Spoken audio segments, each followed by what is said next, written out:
लोगोफोर बेनि बे जोंनि ब्लेक बेंगल बोरमा लकेल ब्लेक बेंगल बोरमा बेनिफ्राय एभेलेबल दङ जुदि सोरनोबा नांगौब्ला नोंथांमोना फन खालामनो हागोन WhatsAppआव मेसेज हरनो हागोन बे माबायाव सरि नागालेण्डआव हरनो गोनां बोरमा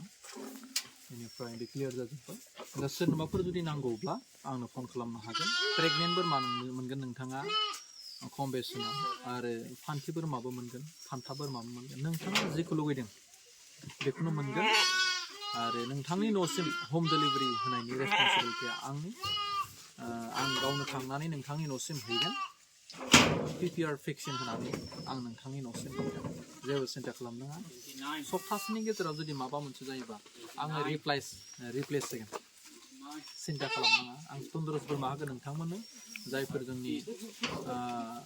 BTC नि सिङावहाय माखासे आबादारि दङ जाखांफुनाय एकदम गोसो गुदुं खालामबाय थादों बिथांमोना आंखौ जगाजग खालामनो हागोन आं मोजां बोरमा होगोन नोंथांमोननि फार्मसिम आं हम डेलिभारि खालामनो हागोन भेक्सिनेसन उइथ आं नोंथांनिसिम थांनानै इन्जेक्सन होनायखौ आं दिन्थिना फैगोन सेलाइनखौ बोरै होनांगौ बोरै थार्मोमिटार चेक खालामो जेसेबां हायो गावनि अभिगताखौ आं नोंथांमोनजों शेयार खालामगोन सिन्था खालामनो नाङा स' बाय